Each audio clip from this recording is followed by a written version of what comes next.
ಎಲ್ಲರೂ ಹೇಗಿದ್ದೀರಾ? ಎಲ್ಲ ಚೆನ್ನಾಗಿದ್ದೀರಾ ಅಂತ ಅಂದ್ಕೊಂಡಿದ್ದೀನಿ. ಇವತ್ತು ನಾನು ಕೊಬ್ಬರಿ ಮಿಠಾಯಿ ಮಾಡ್ತಾಯಿದ್ದೀನಿ.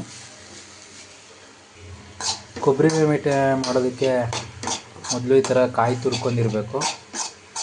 ಮತ್ತು ಜೊತೆಗೆ ಸ್ವಲ್ಪ ಬೆಲ್ಲ ಇರಬೇಕು.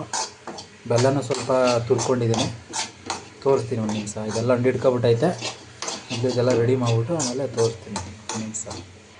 ಸ್ವಲ್ಪ ಹಂಗೆ ತುಪ್ಪ ಹಾಕ್ಕೊಳ್ಳಿ, ನಂದಿನಿ ತುಪ್ಪನ.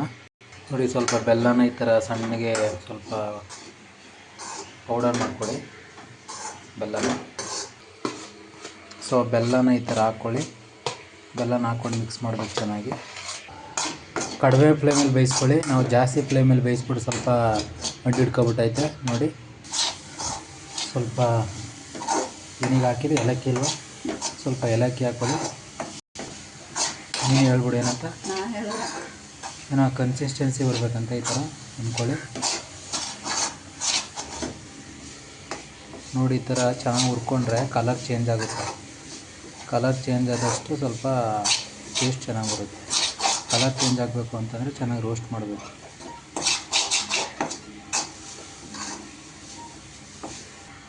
ಬೆಲ್ಲ ಸ್ವಲ್ಪ ಜಾಸ್ತಿ ಹಾಕ್ಕೊಳ್ಳಿ. ನಾನು 2 ಸಲ 3 ಸಲ ಹಾಕಿದ್ದೀನಿ. ಬೆಲ್ಲ ಜಾಸ್ತಿ ಹಾಕ್ಕೊಂಡ್ರೆ ಚೆನ್ನಾಗಿ ಟೇಸ್ಟಾಗಿ ಬರುತ್ತೆ. ಬೆಂದಾಗಿದೆ. ಈಗ ಒಂದು ಬಾಕ್ಸು ಇಲ್ಲ ಒಂದು ಪ್ಲೇಟ್ ಯಾವುದಕ್ಕಾರ ಈ ಥರ ಹಾಕ್ಕೊಳ್ಳಿ. ಈ ಥರ ಹಾಕ್ಕೊಂಡಿದ್ದೀನಿ. ಸ್ವಲ್ಪ ತಣ್ಣೀರಿಗೆ ಇಟ್ಕೊಳ್ಳಿ, ಸ್ವಲ್ಪ ಆರಬೇಕಿದು.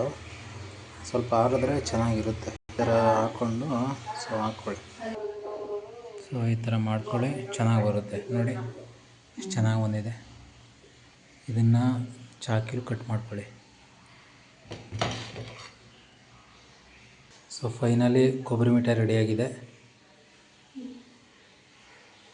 ಇದೇ ಥರ ನಿಮ್ಗೆ ಏನಾದರೂ ಹೊಸದಾಗಿ ಏನಾದರೂ ರುಚಿಕರವಾದ ಅಡುಗೆ ಬೇಕು ಅಂತಂದರೆ ನಮಗೆ ಚಾನಲ್ಗೆ ಸಬ್ಸ್ಕ್ರೈಬ್ ಆಗಿ. Thank you. ಬಾಯ್.